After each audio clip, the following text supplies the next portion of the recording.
During the spring of 1996, in a quiet community in Virginia, a young woman went missing without warning, and authorities were left with nothing.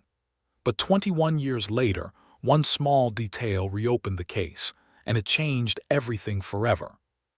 The town of Middleburg, Virginia, is surrounded by sprawling horse farms, rolling green hills, and deep, quiet forests. It is a picturesque, deeply historic area where old stone walls line the narrow county roads. In the mid-1990s, it was the kind of place where families stayed for generations, where everyone knew each other's business, and where a wedding was considered a massive community event. For 28-year-old Rachel Bowen, Middleburg was the only home she had ever really known. She was a bright, fiercely independent young woman who worked as a talented landscape architect, spending her days designing beautiful, elaborate gardens for the massive estates scattered across the county. Rachel was deeply loved by her family. Her parents, Arthur and Helen Bowen, were highly respected, wealthy members of the local community.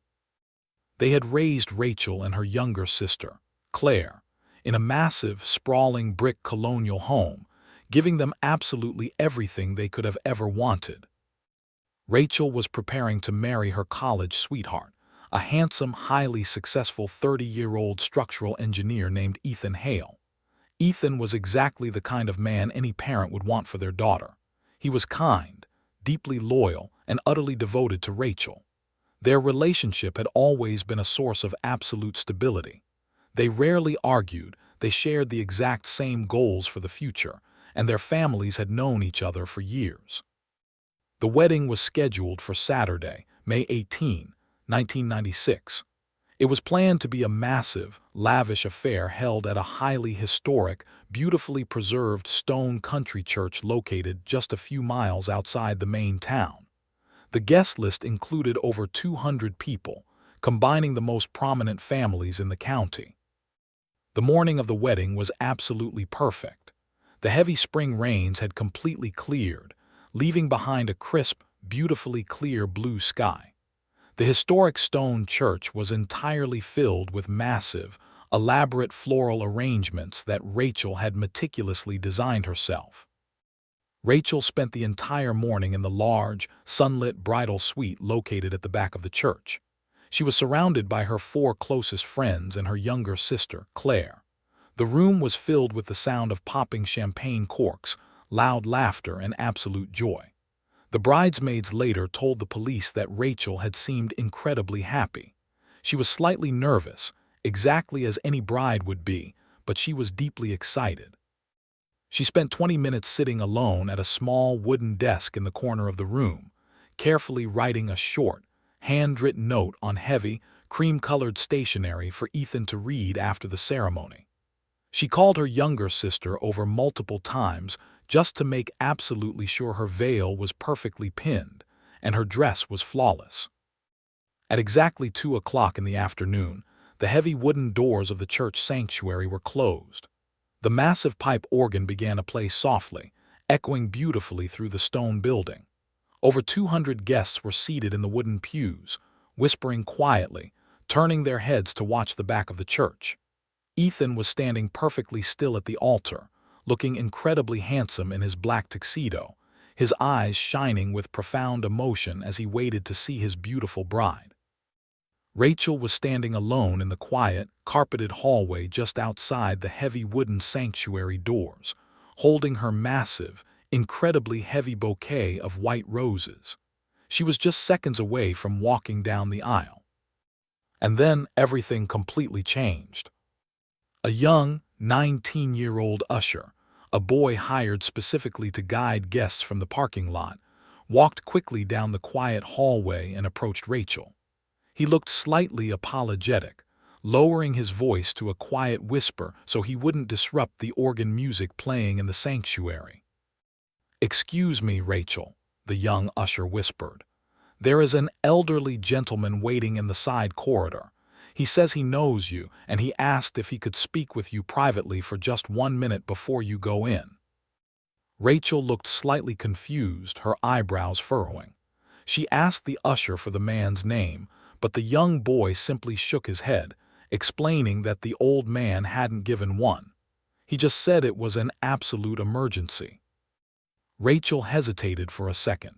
She adjusted her heavy white dress, nodded to the usher, and walked slowly away from the sanctuary doors, stepping into the quiet, dimly lit side corridor of the historic church. Waiting for her in the shadows of the hallway was an elderly man she had never seen before in her entire life. He was wearing a deeply faded, poorly tailored gray suit. His face was deeply weathered, carrying the heavy, agonizing weight of profound physical illness. He was leaning heavily on a wooden cane, his hands shaking slightly. Rachel stopped, her confusion deepening. She politely asked the man how she could help him. The elderly guest did not introduce himself. He did not smile. He simply reached into the pocket of his faded gray jacket and pulled out a thick, heavily sealed white envelope. He reached out with a trembling hand and handed the envelope directly to Rachel. He looked her directly in the eyes, his voice cracking with a heavy, devastating emotional weight. "You deserve to know before you say yes." Those were the absolute only words he spoke.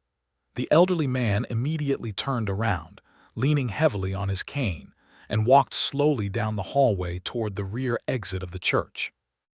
Rachel stood entirely alone in the quiet corridor, staring down at the thick envelope in her hands. The young usher, who was standing quietly at the far end of the hallway, later told the police that he watched Rachel tear the heavy seal open. He watched her pull a stack of folded papers from the envelope. He watched her read the first page. The usher stated on the official police record that he saw absolutely every ounce of color instantly drain from Rachel's face. She didn't gasp. She didn't cry out. She simply went completely, terrifyingly pale, as if she had just been struck by a massive physical blow. She stood perfectly still for nearly 30 seconds, staring at the papers in absolute, paralyzing shock. She carefully folded the papers back into the envelope, clutching it tightly against the white silk of her wedding dress. She didn't say a single word to the usher. She didn't turn back toward the sanctuary doors where 200 people and her future husband were waiting for her. Instead, Rachel turned around and quietly slipped through a dark, narrow side hallway that led directly toward the rear utility exit of the massive stone church. She disappeared completely into the shadows before the young usher even realized she was actually leaving. 10 agonizing minutes passed. The heavy pipe organ continued to play. The guests in the sanctuary began to shift uncomfortably in the wooden pews. Ethan stood at the altar, his smile slowly fading into a look of deep, profound confusion. Arthur Bowen, Rachel's father, finally walked out of the sanctuary, his face flushed with embarrassment, looking for his daughter. He found the young usher standing alone in the hallway and aggressively demanded to know where the bride was. The young boy, now deeply panicked, explained that Rachel had walked down the side hallway after reading a note from a strange old man. Arthur ran down the side hallway, throwing the heavy wooden utility door completely open, stepping out into the bright spring sunlight. The rear parking lot of the church was completely empty. But resting perfectly neatly on a small, weathered stone bench directly beside the utility door was Rachel's massive, elaborate bouquet of white roses. Arthur frantically searched the parking lot, screaming his daughter's name. The bridesmaids rushed out of the church, lifting their heavy dresses as they ran across the grass. Ethan sprinted out of the sanctuary, his heart hammering violently in his chest, completely unable to understand what was happening. They searched the entire church grounds. They checked the bridal suite, the bathrooms, and the nearby woods. But Rachel was completely, entirely gone. Nothing else was left behind. There were absolutely no signs of a physical struggle. Her heavy white dress was not torn, there was no blood on the stone bench, and her car was still parked perfectly in the front lot. The horrific, impossible reality of the situation completely paralyzed the massive wedding party. The bride had entirely vanished into thin air just seconds before walking down the aisle. Before we continue, if this story has kept you watching, please subscribe. Your support truly means a lot to us. Within 20 minutes, the quiet country church was entirely surrounded by the flashing red and blue lights of the Middleburg Police Department. The sheer scale of the incident, a prominent, wealthy bride vanishing from a church filled with over 200 high-profile guests, triggered a massive, immediate emergency response. The lead investigator assigned to the chaotic scene was Detective Samuel Vance. Vance was a sharp, deeply methodical veteran of the force. When he arrived, the scene was absolute, unmitigated pandemonium. Women in expensive dresses were crying on the front lawn. Arthur Bowen was aggressively shouting at uniformed officers, demanding they call in helicopters. Ethan was sitting entirely alone on the stone bench next to the abandoned bouquet, his face completely buried in his hands, utterly destroyed. Vance immediately locked down the entire church property. He ordered his deputies to prevent absolutely anyone from leaving the parking lot until they had been officially questioned. It was a logistical nightmare. Over 200 guests were inside the church, yet when the detectives began taking official statements, a massive, highly frustrating problem immediately emerged. Absolutely no one could agree on who had actually seen Rachel last. Because the wedding was so large and chaotic, every single witness remembered something slightly different. One bridesmaid swore she saw Rachel walking toward the bathrooms just 5 minutes before the organ started playing. An elderly aunt claimed she saw Rachel looking out a window near the front entrance. The young usher was the only person who had actually seen the old man hand her the envelope. But because he was standing so far down the dark hallway, he could not provide a detailed physical description of the stranger's face. Vance immediately seized the official leather-bound guest book from the front vestibule of the church. He carefully scanned the hundreds of signatures, looking for anyone who didn't belong. He found exactly one strange, entirely out-of-place entry. Written in shaky, heavily slanted handwriting near the bottom of the second page was the name William Thorne. Vance approached Arthur and Helen Bowen, showing them the signature. Both parents stared at the name, shaking their heads in complete confusion. They stated, on the official police record, that they had absolutely no idea who William Thorne was. He was not on the master guest list. Ethan had never heard the name in his entire life. Vance immediately ran the name through the state and federal databases from his police cruiser. The result came back completely empty. William Thorne was a ghost. It was a false name, deliberately written in the guest book by the mysterious elderly man to grant himself unquestioned access to the church. The terrifying reality of the situation settled heavily over Detective Vance. An unidentified man had walked into a heavily crowded church, handed a bride a highly specific envelope that instantly drained the color from her face, and caused her to completely abandon her entire life without making a single sound. And the envelope was entirely gone. Rachel had taken the papers with her, leaving the police with absolutely no idea what the devastating secret actually was. The terrifying reality of the situation settled heavily over Detective Samuel Vance. An unidentified man had walked into a highly crowded, secure church, handed a bride a specific envelope that instantly drained the color from her face, and caused her to completely abandon her entire life without making a single sound. And the envelope was entirely gone. Rachel had taken the heavy, sealed papers with her, leaving the police with absolutely no idea what the devastating secret actually was. As the sun began to set over the historic stone church, casting long, dark shadows across the manicured lawns, the initial phase of the investigation officially began. Vance established a temporary command center directly inside the church fellowship hall. Dozens of uniformed officers fanned out across the surrounding rural Virginia landscape. They brought in highly trained search and rescue bloodhounds, allowing the dogs to smell a piece of Rachel's clothing from the bridal suite. The heavy dogs immediately picked up her scent. They tracked her path from the narrow side hallway, out the heavy wooden utility door, and directly to the weathered stone bench where she had abandoned her massive bouquet of white roses. But as the dogs moved away from the bench and walked toward the edge of the paved parking lot, they began to walk in confused circles, whining softly. The scent completely vanished. Detective Vance knew exactly what that meant. Rachel had not run into the deep, surrounding woods on foot. She had gotten into a vehicle. But whose vehicle? The parking lot had been completely filled with the cars of over 200 wedding guests, all of whom were sitting inside the sanctuary when Rachel disappeared. There were absolutely no strange tire tracks on the asphalt, and nobody had heard a car engine start. Vance walked back into the fellowship hall to speak with Rachel's parents. Arthur and Helen Bowen were sitting at a long wooden table, looking completely shattered. Vance pulled up a chair and spoke in a soft, incredibly gentle voice.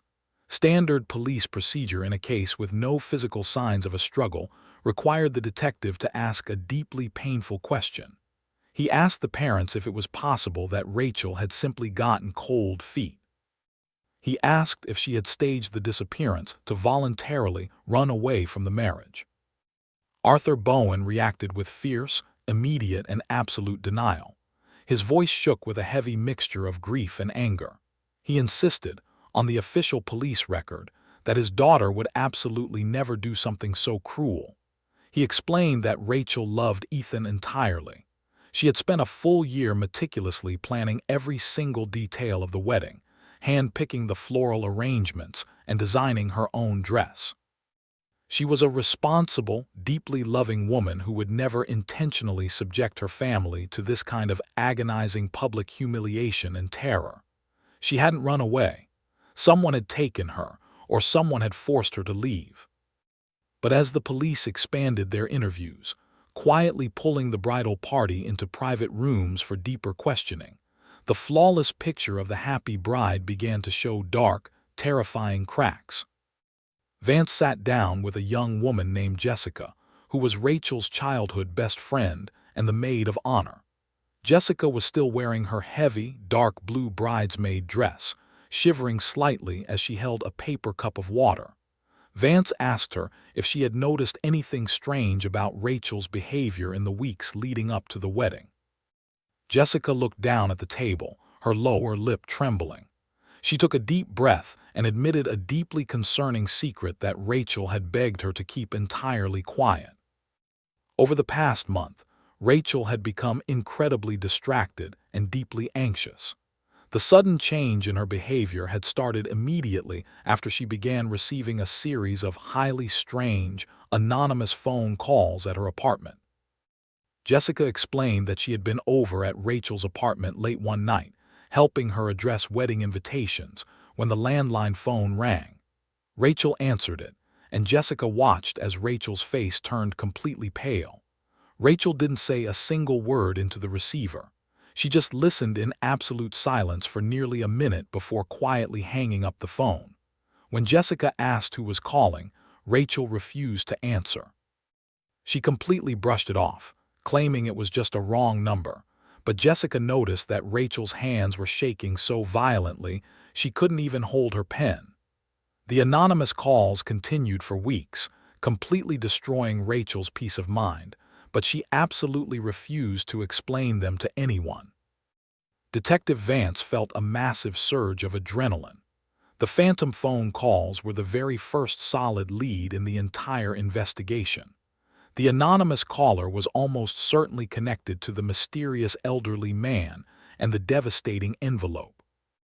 Vance immediately drafted a subpoena for the local telecommunications company, demanding the complete incoming call records for Rachel's home landline over the previous 30 days. When the thick stack of printed phone records finally arrived at the precinct, Vance and his team of detectives spent hours meticulously tracing every single unknown incoming number. They cross-referenced the digits with the county directories, desperately hoping to find a name, an address, or a specific suspect. But the results completely paralyzed the investigation. The calls had not come from a private residence, and they had not come from a commercial business. Every single one of the anonymous calls had been placed from public, coin-operated payphones, and they were not isolated to a single area. Vance looked at a large map of Virginia pinned to the precinct wall. He used red pushpins to mark the exact locations of the payphones used to call Rachel. One call originated from a gas station off a rural highway in Loudoun County. Another call came from outside a busy diner in Fauquier County. A third call was traced to a grocery store parking lot in Clark County. The anonymous caller was highly mobile, deeply calculated, and incredibly careful. They were intentionally driving across 3 separate neighboring counties just to make the phone calls, ensuring their physical location could absolutely never be pinned down. The stalker was a complete ghost, leaving the police with absolutely no way to identify them. Desperate to understand what the caller had been telling her, Vance ordered his forensics team to completely tear apart Rachel's life. They secured her apartment, going through every single drawer, searching through her files and checking her trash cans. They were looking for a ripped piece of paper, a hidden diary, or any clue that might reveal the secret she was carrying. But the search yielded absolutely nothing. Rachel's apartment was completely pristine. Even more confusing, the detectives found the handwritten note Rachel had been writing in the bridal suite just minutes before she vanished. The note was resting on the small wooden desk, written on heavy cream-colored stationery. It was addressed to Ethan. Vance read the note, expecting to find an apology or an explanation. Instead, the note was completely filled with profound, overwhelming love. Rachel had written about how incredibly excited she was to spend the rest of her life with him, and how she couldn't wait to walk down the aisle. The physical evidence created a massive, deeply confusing psychological contradiction. A woman does not write a beautiful, loving note to her future husband 10 minutes before intentionally running away to start a new life. The note proved that up until the exact second the young usher knocked on her door, Rachel had every intention of getting married. The entire trajectory of her life had been violently, instantly altered by the exact contents of the elderly man's envelope. With the anonymous payphone leads completely dead, standard police procedure dictated that investigators must turn their intense focus onto the person closest to the victim. They had to look at the groom. Detective Vance began a deep, microscopic dive into Ethan Hale's background. He pulled Ethan's financial records, checked his professional engineering licenses, and interviewed his coworkers. Ethan appeared to be a completely upstanding, highly respected citizen with absolutely no history of violence or legal trouble. But as Vance expanded the interviews to the staff of the historic stone church, he uncovered a massive, terrifying red flag that Ethan had completely failed to mention to the police. Vance sat down with Mrs. Higgins, the elderly woman who served as the official wedding coordinator for the church. Mrs. Higgins was a meticulous record keeper. When Vance asked about Rachel's demeanor during the wedding rehearsals, Mrs. Higgins dropped a bombshell that completely changed the entire focus of the investigation. Exactly 2 weeks before the wedding, Rachel had driven to the church in the middle of the afternoon, entirely alone. She had walked into Mrs. Higgins's office, looking incredibly exhausted and deeply frightened. Rachel had quietly asked the coordinator what the financial penalty would be if she needed to completely postpone the wedding. Mrs. Higgins explained that Rachel had been near tears, stating she needed more time to figure something out. But then, just 48 hours later, Rachel had frantically called the church back. Her voice sounded panicked, but she abruptly told Mrs. Higgins to completely ignore the previous conversation. She insisted the wedding was back on and begged the coordinator not to tell Ethan about the incident. Before we continue, if this story has kept you watching, please subscribe. Your support truly means a lot to us. The revelation hit Detective Vance like a physical blow.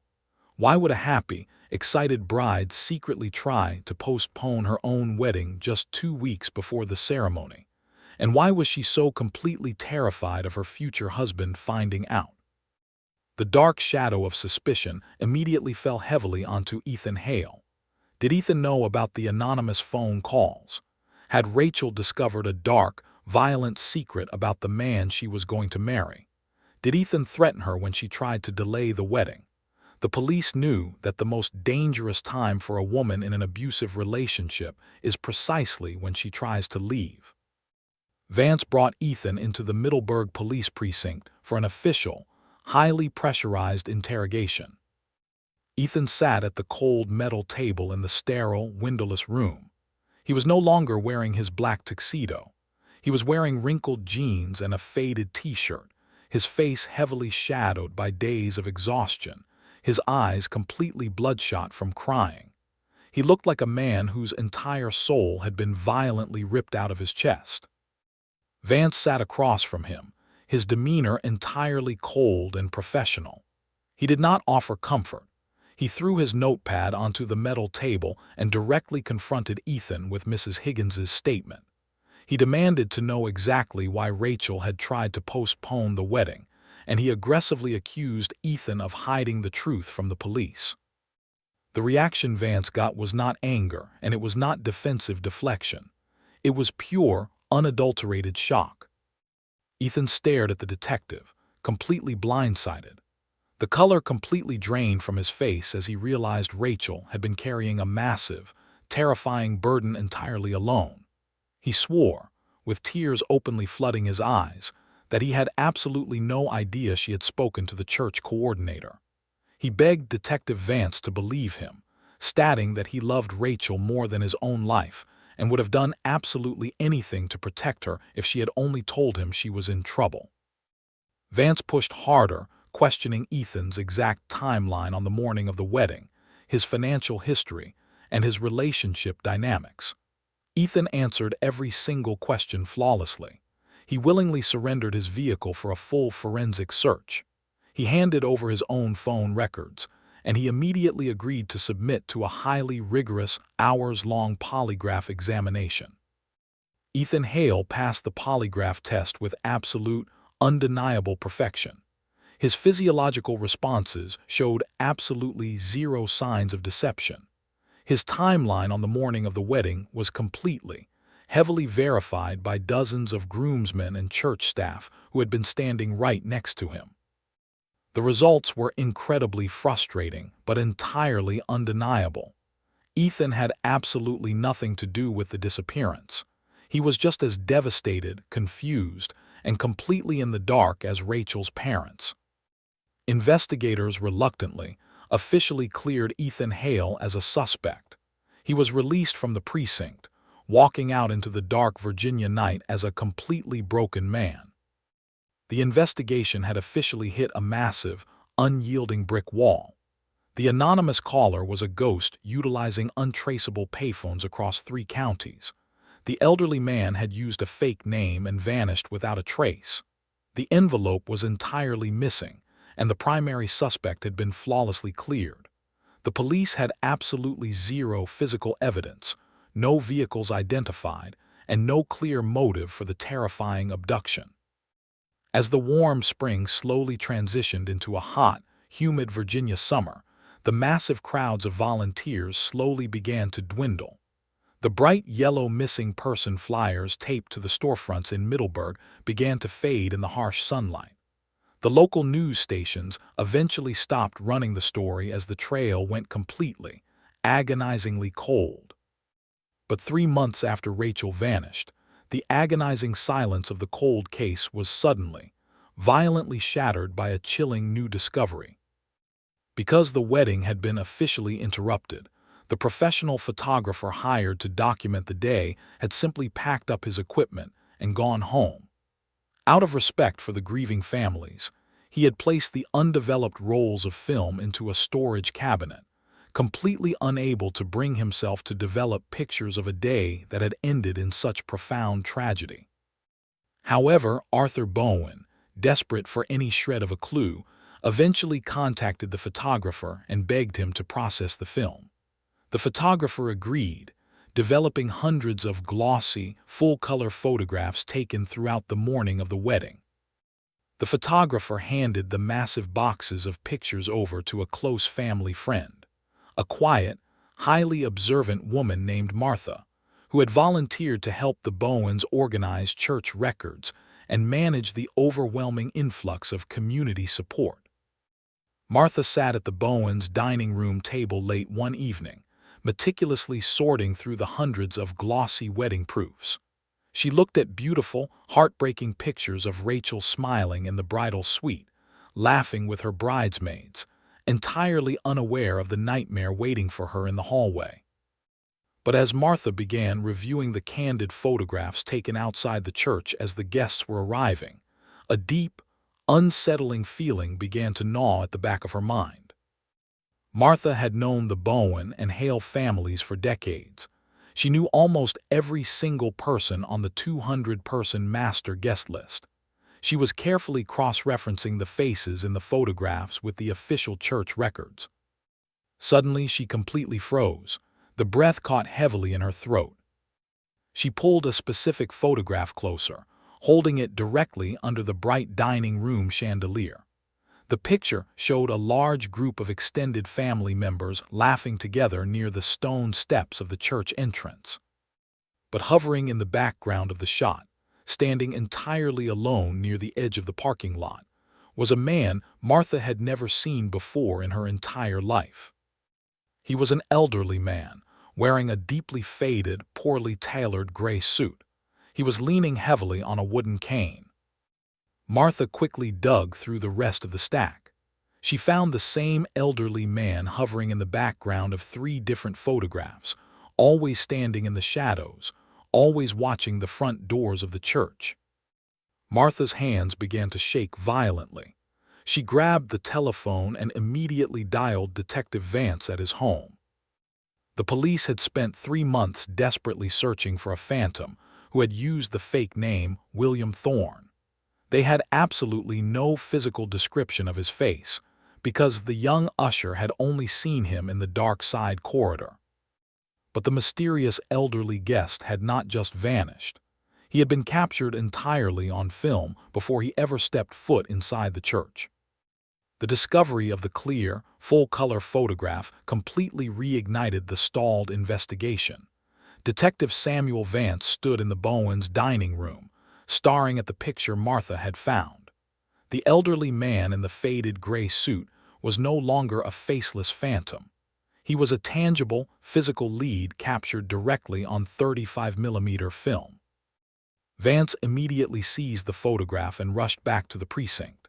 He ordered his team to blow the image up, enhance the contrast, and print hundreds of high-quality color flyers. By the next morning, uniformed officers were canvassing the entire county, showing the picture to every gas station attendant, grocery store clerk, and postal worker in the Roanoke Valley.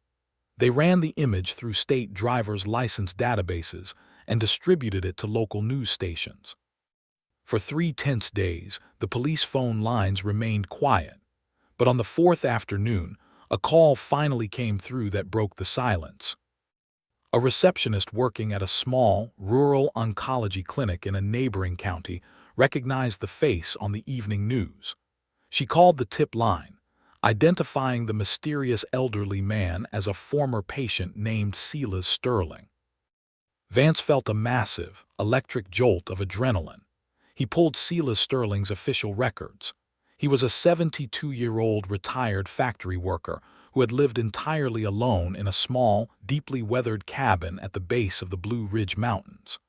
Vance immediately secured a search warrant and assembled a tactical team, preparing to violently kick down the door of the cabin and demand to know exactly where Rachel Bowen was hidden.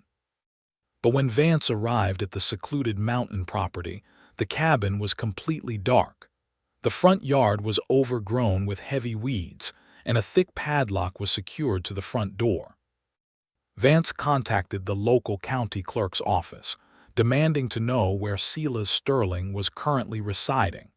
The answer he received completely devastated the momentum of the investigation.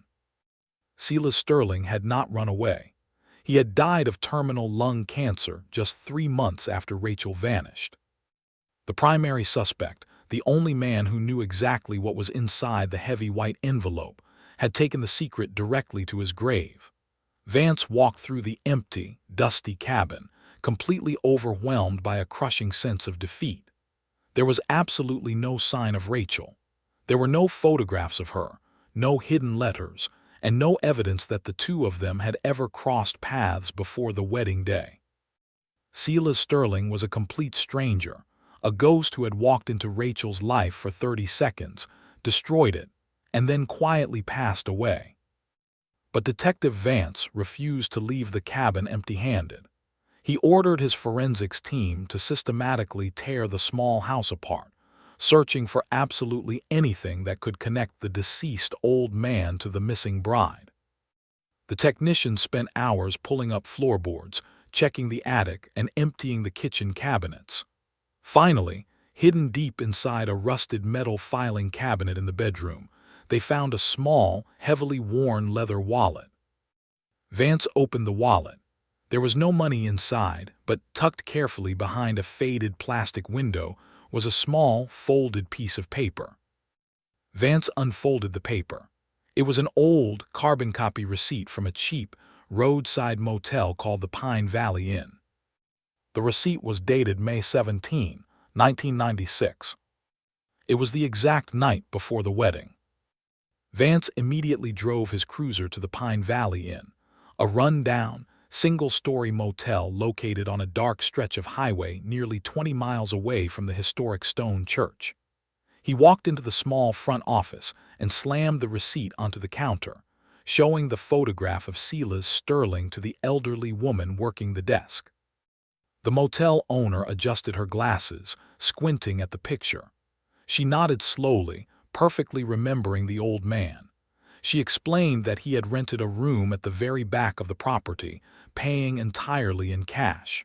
He had looked incredibly ill, coughing heavily and struggling to walk with his wooden cane. Vance leaned forward, his voice tight with desperation. He asked if Silas had been alone that night. The motel owner shook her head. She clearly remembered the old man having a single visitor late in the evening. She described the visitor as a young woman with dark hair, wearing a specific, expensive-looking tan trench coat. The woman had parked her car near the highway and walked quickly toward the back room, constantly looking over her shoulder as if she were terrified of being followed. The description of the trench coat perfectly matched the exact jacket Rachel had worn to the wedding rehearsal dinner that very same evening. A massive, terrifying realization completely shifted the entire psychological profile of the case. The brief encounter in the side hallway of the church was not the first time Rachel had met the mysterious elderly man. They had met in absolute secret the night before the wedding. Investigators officially reopened the theoretical framework of the case. They now firmly believed that Rachel had been planning to meet someone before the ceremony. The anonymous phone calls from the payphones, the attempt to postpone the wedding, and the secret motel meeting all painted a clear picture of a young woman caught in a massive, terrifying web of hidden secrets. But it still did not explain the most agonizing question of all. If she had only intended to meet Silas, why did she completely disappear, and why did she never, ever come back? Despite the incredible breakthrough at the motel, the trail instantly went completely freezing cold. The motel owner had not heard a single word of their conversation. Silas Sterling was dead, and Rachel Bowen was entirely gone. Years began to pass. The heavy, agonizing weight of time slowly buried the case under layers of dust and forgotten memories. The world moved forward, rapidly shifting from the 1990s into the completely new era of the 2000s, and eventually into the 2010s. The emotional toll on the families was absolutely devastating. The massive, sprawling brick colonial home where Rachel grew up became a silent, suffocating museum of ambiguous loss. Arthur and Helen Bowen aged significantly, their faces permanently lined with grief. They absolutely refused to change a single thing in Rachel's childhood bedroom. Her clothes still hung in the closet, her books remained perfectly lined up on the shelves, and her bed was made perfectly every single morning. They lived entirely in the shadow of a daughter who was neither dead nor alive, trapped in a relentless, cruel purgatory of not knowing. Ethan Hale, the handsome structural engineer who had stood waiting at the altar, never recovered.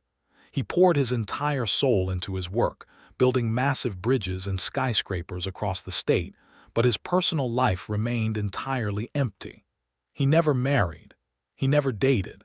He still attended Thanksgiving dinners with the Bowen family, sitting quietly at the table, a hollow, tragic ghost of the man he was supposed to be. He remained entirely, faithfully devoted to the memory of a woman who had vanished like smoke. 21 long, agonizing years passed.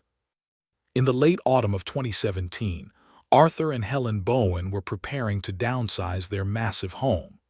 They asked Rachel's younger cousin, a 32-year-old tech-savvy man named Julian, to help them clean out the sprawling attic. Julian spent hours carrying heavy, dusty cardboard boxes down the narrow attic stairs. While sorting through a box labeled Family Memories, he found a large stack of old, heavy VHS tapes. Most of them were home movies from the 80s, Christmas mornings, high school graduations, and summer vacations.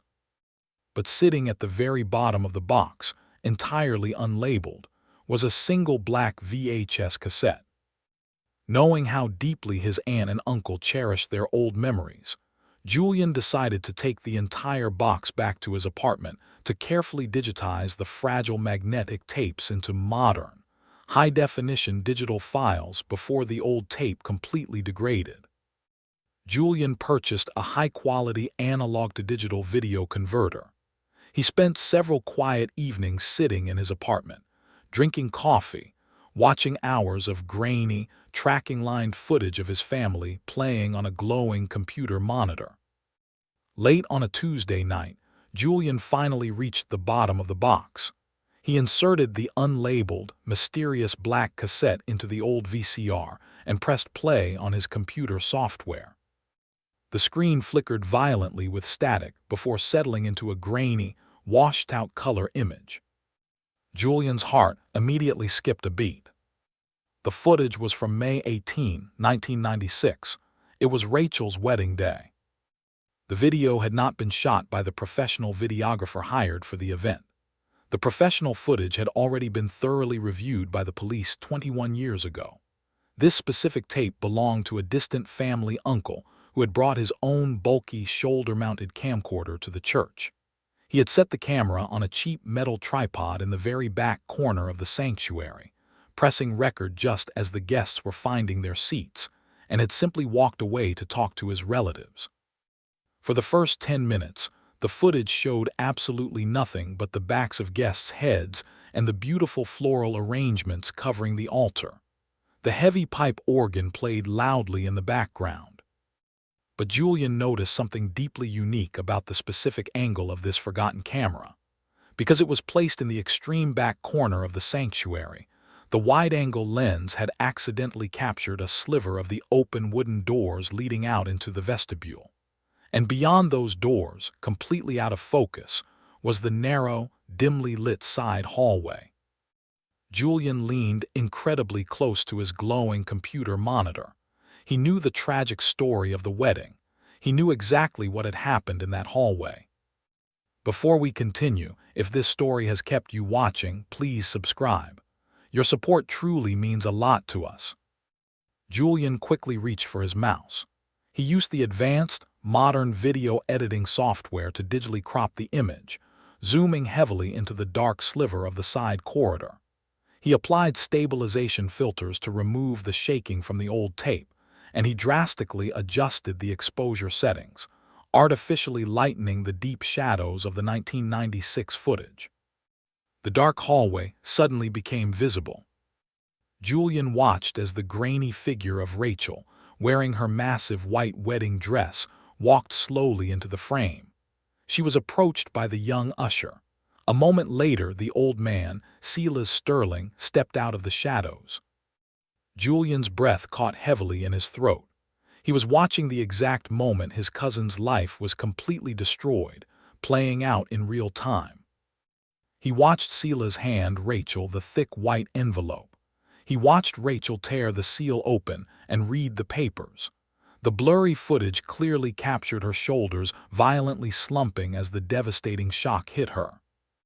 But as Julian watched the interaction unfold frame by frame, he saw something that absolutely nobody had ever seen in 1996. The young usher had told the police that the old man handed Rachel the envelope, said one sentence, and immediately walked away. But the video proved the usher's memory was entirely incomplete. In the grainy footage, Sela Sterling did not just hand her the envelope and leave. After Rachel read the papers, she looked up at the old man in pure terror.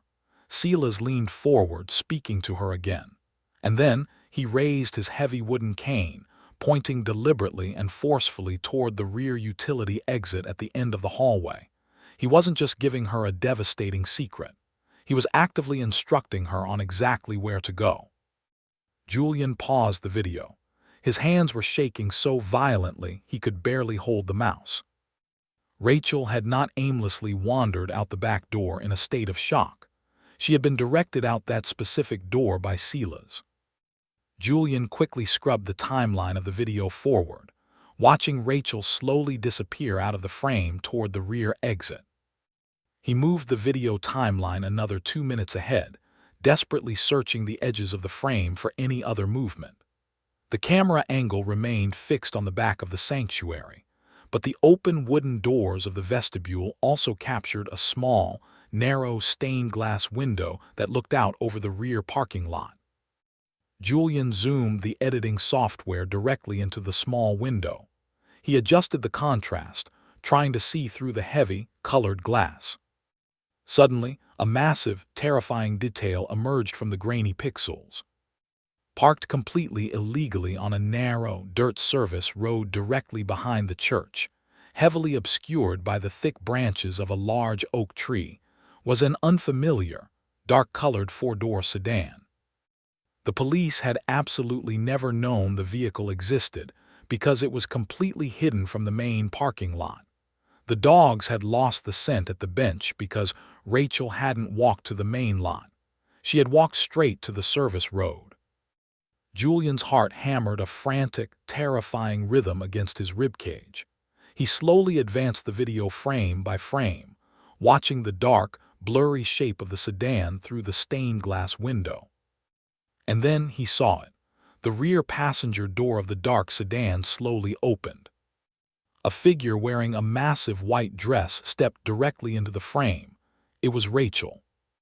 But the footage completely shattered the agonizing 21-year-old narrative of a violent, terrifying abduction. As Julian watched his cousin approach the mysterious vehicle, he realized with absolute, terrifying certainty that she was not being forced into the car. She did not look frightened. She was not struggling. She looked absolutely determined, and she was getting into the stranger's vehicle completely willingly. The grainy, digitized footage of Rachel voluntarily climbing into the back seat of the unfamiliar dark sedan completely shattered the 21-year-old narrative of a violent abduction. Julian sat frozen in his desk chair, the pale light of the computer monitor reflecting off his wide, terrified eyes.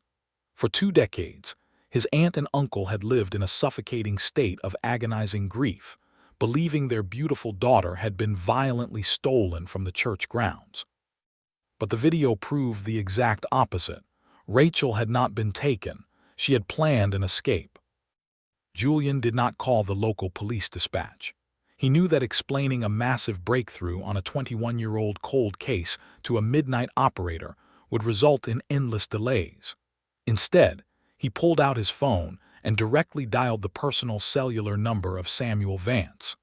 Vance was now a retired, 65-year-old man, but he still worked as a civilian consultant for the Middleburg Police Department, completely unable to let go of the cases he had never solved. When Vance answered the phone, his voice was thick with sleep. But as Julian rapidly explained what he had found on the forgotten VHS tape, the heavy exhaustion completely vanished from the old detective's voice. Vance told Julian not to touch a single thing and said he was on his way. 30 minutes later, Vance walked into Julian's apartment, wearing a heavy winter coat over his pajamas. He pulled a chair up to the computer desk, put on his reading glasses, and leaned closely toward the glowing monitor. Julian pressed play. Vance watched the footage in absolute, breathless silence. He watched the old man, Silas Sterling, hand Rachel the envelope. He watched Silas point toward the rear utility exit with his heavy wooden cane. And finally, he watched Rachel walk out into the parking lot and willingly get into the dark sedan waiting on the hidden service road. Vance sat back in his chair, running a heavy, trembling hand over his face. The crushing weight of 21 years of failure was suddenly lifted, instantly replaced by a massive, terrifying new mystery. The entire police department had spent months dragging rivers and searching deep forests for a predator who simply did not exist. Vance immediately seized the digitized video file and drove directly to the State Police Digital Forensics Laboratory in Richmond. He bypassed standard protocol, demanding an emergency, top-priority analysis of the footage. The digital forensics technicians isolated the exact frames showing the dark sedan waiting on the dirt service road. Because the car was partially obscured by the thick branches of the oak tree and heavily distorted by the stained glass window, the license plate was incredibly difficult to read. The technicians spent 12 grueling, meticulous hours applying advanced pixel reconstruction algorithms, adjusting the artificial contrast, and clarifying the deep shadows of the 1996 footage. Slowly, character by character, the distinct blue and white numbers of a Virginia license plate began to emerge on the high-definition monitor. Vance immediately took the partial plate number and ran it through the massive, archived Department of Motor Vehicles database, specifically filtering for dark-colored sedans registered in the surrounding counties during the spring of 1996. The computer system generated a single, flawless match. The vehicle belonged to a man named Marcus Reed. Vance instantly pulled the background file on Marcus Reed, and a massive, electrifying shockwave completely washed over the entire investigative team. Marcus Reed was not a random stranger, and he was not a dangerous criminal. In 1996, Marcus Reed had been a highly respected, heavily credentialed, fully licensed private investigator operating out of the state capitol. The terrifying, absolute brilliance of Rachel's disappearance suddenly began to make logical sense. A young woman trying to completely vanish without leaving a single trace would absolutely need the logistical support of a professional. She had gotten into the car of an expert whose entire career was built on finding people and hiding assets. Vance discovered that Marcus Reed was still alive. He was now an 80-year-old man, long retired, living in a quiet, heavily secured suburban home just outside of Alexandria, Virginia. Vance and a team of active detectives drove aggressively across the state, pulling their unmarked cruisers directly into Marcus Reed's driveway. They did not knock politely. Vance pounded his fist heavily against the front door, fully prepared to arrest the retired investigator for obstruction of justice and aiding in a disappearance. An elderly, sharply dressed man opened the door. When Marcus Reed saw the police badges shining in the afternoon sun, he did not look surprised. He did not try to deny anything. He looked deeply exhausted, as if he had been patiently waiting for this exact knock on his door for 21 years. Marcus stepped back, slowly opening the door wide, and invited the detectives into his quiet living room. Vance did not sit down. He stood in the center of the room, his voice echoing with a fierce, unyielding intensity. He demanded to know exactly what Marcus had done with Rachel Bowen on the afternoon of May 18, 1996. Marcus walked slowly over to a heavy, steel fireproof safe sitting in the corner of his home office. He spun the heavy combination dial, pulled the thick metal door open, and lifted out a massive, incredibly heavy cardboard banker's box completely filled with old files. He carried the heavy box to the coffee table and dropped it down in front of Detective Vance. "I didn't hurt her, Samuel," Marcus said, his voice quiet but incredibly firm. "I protected her, and once you read what is inside that box, you will understand exactly why she could never, ever go back to that church." Vance opened the heavy cardboard box. Inside were hundreds of legal documents, birth certificates, intercepted letters, and old financial ledgers. Marcus slowly began to explain the massive, terrifying web of secrets that had completely destroyed Rachel's life. The story did not begin on the day of the wedding. It began nearly 3 decades earlier. Marcus explained that 2 years before the wedding, he had been quietly hired by someone Rachel deeply trusted, her beloved godmother, Eleanor. Eleanor had recently been diagnosed with a terminal illness, and the heavy weight of a massive, dark family secret had completely destroyed her conscience. She hired Marcus to quietly investigate Rachel's biological family history, desperately wanting to give Rachel the truth before she died. Vance stared at the retired investigator, completely confused. Rachel's biological family history was the Bowen family. Arthur and Helen were her parents. But Marcus slowly shook his head, pulling a heavily forged, typewritten birth certificate from the box. Rachel was not the biological daughter of Arthur and Helen Bowen. She had been adopted as an infant, but it was not a standard, legal adoption. Arthur Bowen, utilizing his massive wealth and deep, powerful connections in the county, had bypassed the legal court system entirely. He had engaged in a highly illegal, off-the-books arrangement, completely forging Rachel's original birth certificates to make it appear as though Helen had given birth to her. Rachel had absolutely no idea she was adopted. She had lived her entire life believing a massive, fundamental lie. But the horrifying reality of the deception went much deeper than a forged birth certificate. Marcus pulled a thick stack of faded, heavily wrinkled envelopes from the evidence box. They were letters written in desperate, heartbreaking handwriting. Marcus explained that Rachel's biological mother, a young woman who had been heavily pressured and coerced into giving up her baby, had deeply regretted the decision. For over a decade, she had been desperately trying to contact Rachel. She had written dozens of heartbreaking letters, begging for a chance to simply meet her daughter and explain what had happened. But those letters had never reached Rachel. They had been systematically, ruthlessly intercepted by Arthur Bowen. Arthur had completely stolen his daughter's mail for years, hiding the letters and silencing the biological mother with heavy threats of legal retaliation. The Bowen family had buried the truth to protect their massive, multi-million-dollar inheritance, which was legally tied to bloodline stipulations, and to hide the deeply terrifying reality that they had committed felony adoption fraud decades earlier. The revelation hit Detective Vance like a massive physical blow. The wealthy, grieving parents who had wept on local television, who had demanded helicopters and bloodhounds, were the exact architects of their daughter's absolute destruction. Marcus explained that he had finally compiled all of the undeniable proof just weeks before the wedding.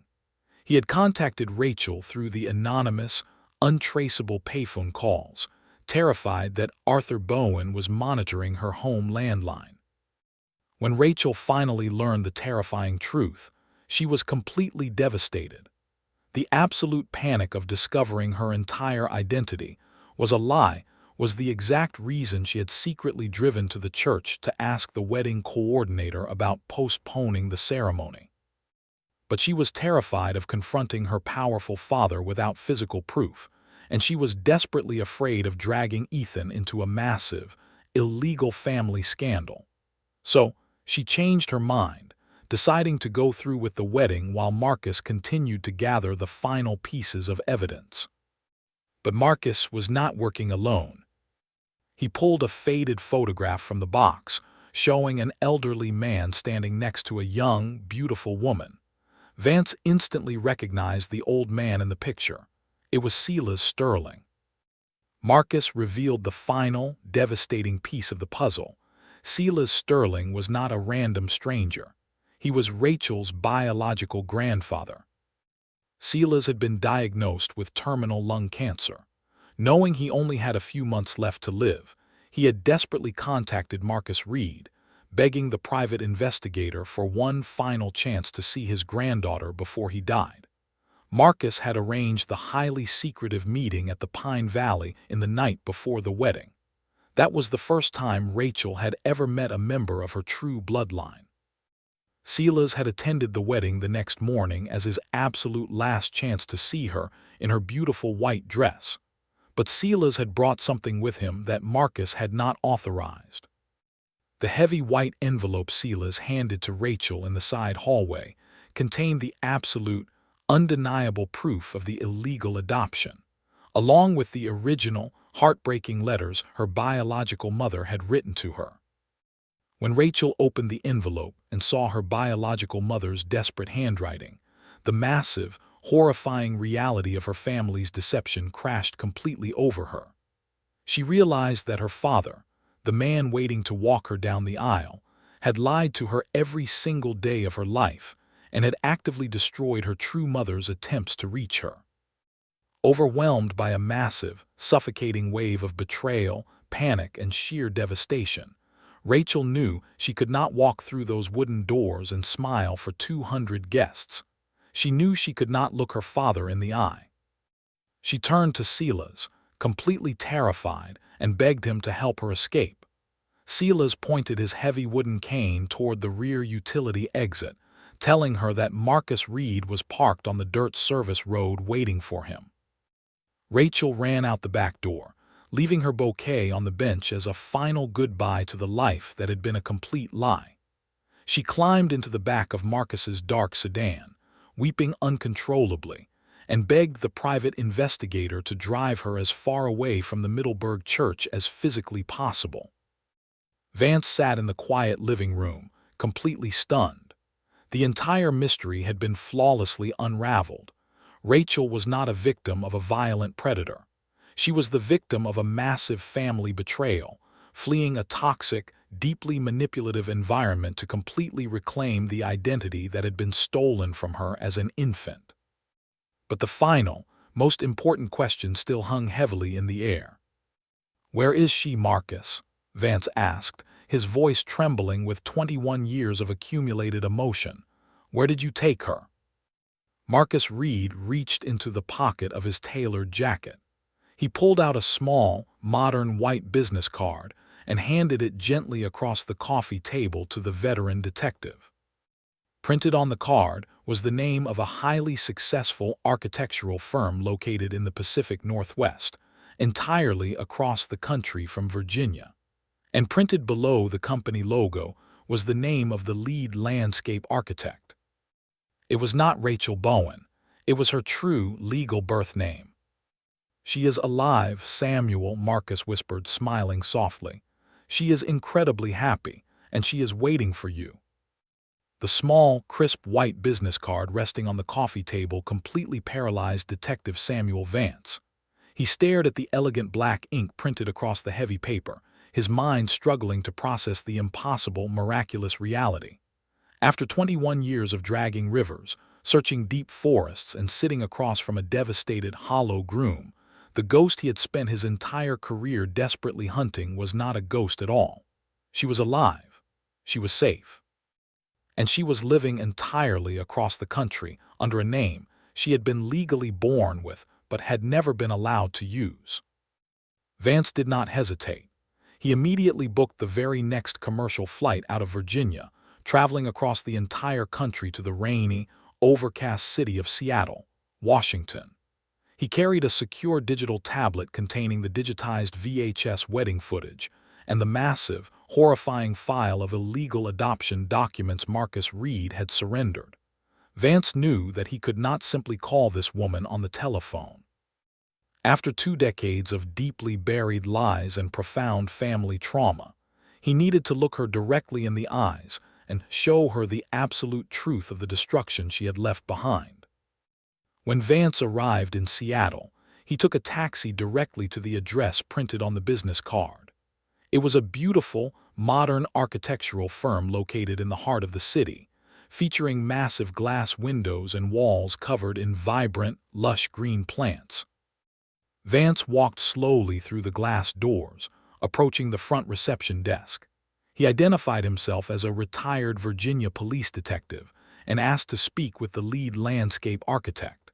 The receptionist looked slightly confused by the sudden law enforcement presence, but she quietly directed Vance toward a large, sunlit office at the very end of the hallway. Vance stopped in the open doorway. Standing at a large wooden drafting table, meticulously reviewing a massive set of blueprints, was a woman. She was now 49 years old. Her dark hair was streaked with elegant silver, and the youthful, nervous energy of the 28-year-old bride was completely gone. She carried herself with a profound, quiet confidence, dressed in a comfortable gray sweater and dark slacks. But as Vance looked deeply at the profile of her face, the 21 years of aging instantly melted away. It was absolutely, undeniably Rachel. "Rachel," Vance whispered softly, his voice cracking with the heavy, overwhelming emotion of a man finally reaching the end of an impossible journey. The woman completely froze. Her hand trembled, and the expensive drafting pen slipped from her fingers, clattering loudly against the wooden desk. She hadn't heard that name spoken aloud in over 2 decades. She slowly turned around, looking at the older man standing in her doorway. She saw the Virginia police badge clipped to his belt, and the breath left her lungs in a heavy, agonizing rush. She squeezed her eyes shut, placing a hand over her mouth as heavy tears immediately began to fall. She had spent 21 years knowing that, eventually, this exact moment would arrive. Rachel invited Detective Vance to sit down on a small sofa in her office. She closed the heavy glass door, ensuring absolute privacy, and poured them both a cup of hot coffee with violently shaking hands. Vance opened his digital tablet and gently placed it on the coffee table. He pressed play on the digitized VHS footage. Rachel watched the grainy video of herself standing in the side corridor of the historic stone church. She watched Silas Sterling, her biological grandfather, hand her the envelope. She completely broke down weeping, burying her face in her hands, entirely overwhelmed by the suffocating memory of the exact moment her entire reality had been shattered. Vance kept his voice incredibly gentle, carefully explaining the agonizing, terrifying aftermath of her disappearance. He told her about the massive police searches, the desperate bloodhounds, and the terrifying theory that she had been violently abducted by a phantom predator. He explained that her parents had kept her bedroom perfectly preserved like a museum of grief, and that the entire town of Middleburg had been permanently traumatized by the mystery. Rachel looked up, her green eyes wide with absolute, unadulterated horror. She shook her head frantically, her voice trembling with sheer disbelief. She explained to Vance that she had absolutely no idea the police had treated her disappearance as a violent abduction. When she climbed into Marcus Reed's dark sedan on the dirt service road, she was in a state of absolute, profound psychological shock. Marcus had driven her directly to the airport, and they had flown out of Virginia under assumed names. She had spent the next few weeks meeting her biological mother, finally untangling the terrifying, illegal web of deception her adoptive father had built. The trauma of realizing her entire life, her wealth, and her identity were built on felony document fraud had completely broken her. She could not force herself to return to the toxic, deeply manipulative environment of the Bowen family. She legally reclaimed her birth name, cut all ties with her past, and quietly built a beautiful, honest new life in the Pacific Northwest. But then Vance asked the most painful, devastating question of the entire investigation. He looked Rachel directly in the eyes and asked why she had completely abandoned Ethan Hale. He asked how she could leave a kind, innocent man standing at the altar to suffer through 2 decades of agonizing silence without a single word of explanation. Rachel's reaction completely shifted the entire narrative of the tragedy. She stared at Vance in pure confusion. "I didn't abandon him without an explanation," Rachel sobbed, her voice tearing with raw, desperate anguish. I wrote to him. 3 days after I left the church, I sat in a hotel room and wrote Ethan a 12-page letter. I poured my entire heart out. I explained the illegal adoption, my grandfather, the fake birth certificates, and the sheer terror I was feeling.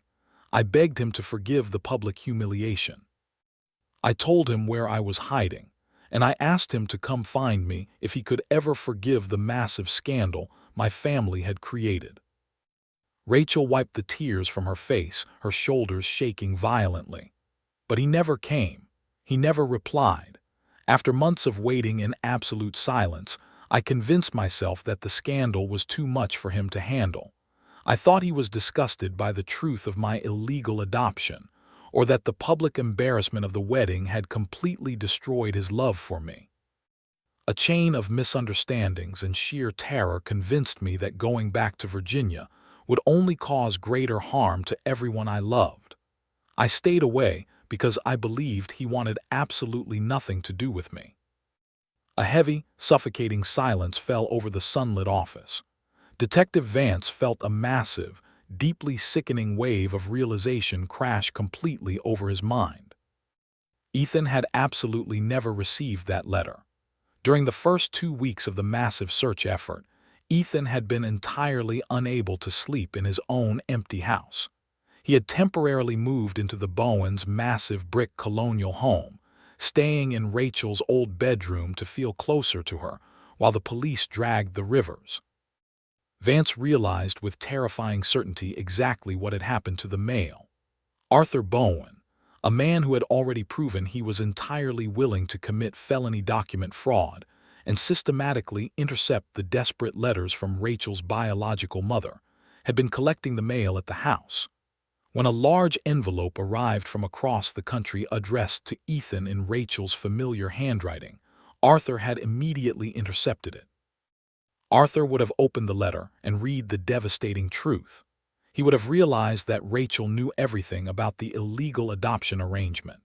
Terrified that Ethan would go to the police and completely expose the Bowen family's darkest, most illegal secrets, Arthur destroyed the letter. He allowed Ethan to blindly believe his bride had been violently kidnapped, completely sacrificing the young man's sanity to protect his own massive wealth and social standing. When Vance carefully explained this horrifying theory to Rachel, the absolute cruelty of her adoptive father completely shattered her. The realization that she had spent 21 years believing Ethan had rejected her, while Ethan had spent 21 years believing she had been murdered, was a tragedy so profound it was entirely difficult to breathe. Rachel stood up, her tears instantly replaced by a fierce, burning, unstoppable determination. She wiped her eyes and looked at the retired detective. She was no longer running. She was finally ready to return to Virginia, completely destroy the lies, and reclaim the narrative that had been stolen from her. 3 days later, Rachel flew back to the East Coast with Detective Vance. They arrived at the Middleburg Police Precinct under a veil of absolute secrecy.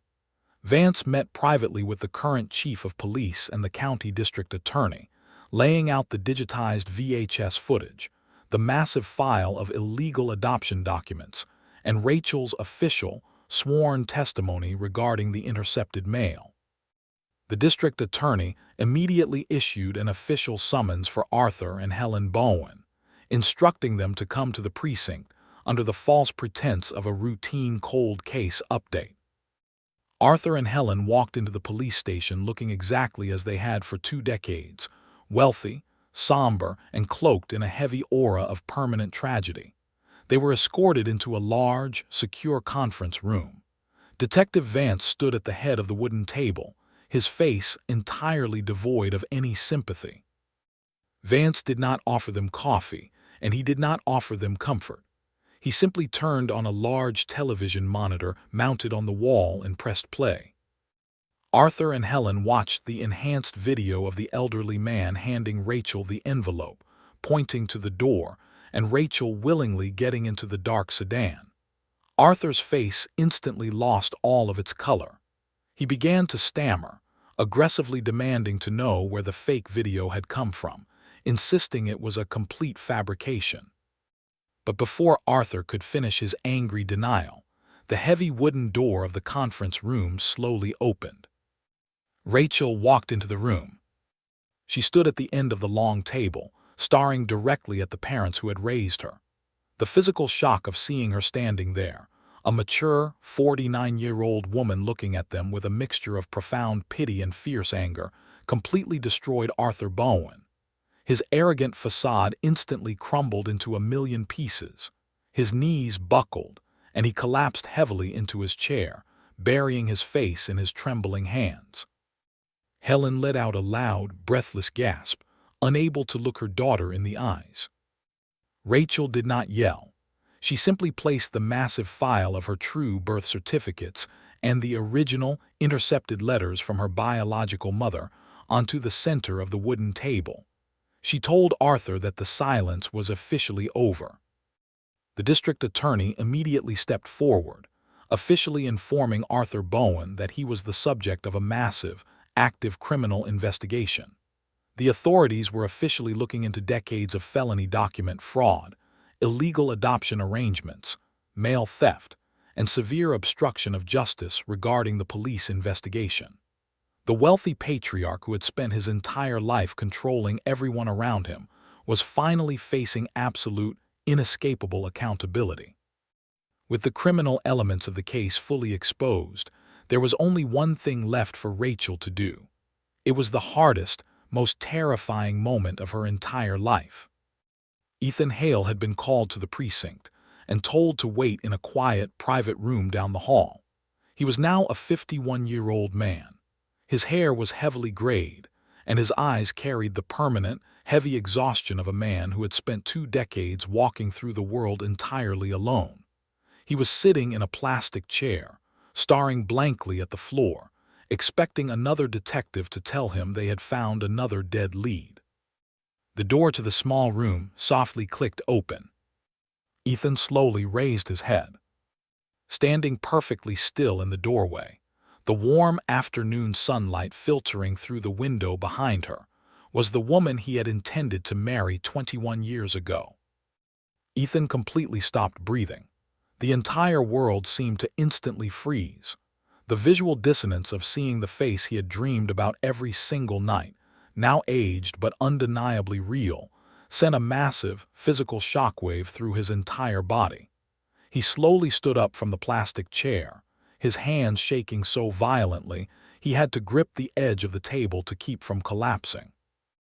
"Rachel," Ethan whispered, his voice a desperately fragile, broken sound that echoed in the quiet room. Rachel took a slow step forward, the heavy tears openly flooding down her cheeks. "It's me, Ethan," she choked out. "I'm here." Ethan crossed the room in 2 massive strides. He completely collapsed forward, wrapping his heavy arms around her shoulders, burying his face deep into her hair. Rachel held onto him with a desperate, fierce intensity. A sound of raw, agonizing, completely overwhelming grief and absolute joy tore from Ethan's throat. He wept openly, sobbing with the sheer, crushing weight of 21 years of profound agony finally lifting off his chest. They stood in the center of the small room, holding each other as the years of forced separation entirely melted away. When they finally pulled back just enough to look at each other, Rachel carefully, gently explained exactly what had happened. She told him about the envelope, the illegal adoption, and the terrifying truth about her family. But most importantly, she told him about the 12-page letter she had written from the hotel room. She explained that she had begged him to come find her, and that her father had stolen the letter to protect his wealth. As Ethan realized that Rachel had never intended to abandon him, that she had loved him exactly as deeply as he had loved her, a beautiful, profound sense of healing washed completely over his wounded soul. He wasn't angry. He didn't yell. He simply reached up, gently wiping the tears from Rachel's cheeks, entirely grateful that the woman he loved was finally safe and free from the suffocating darkness of the Bowen family.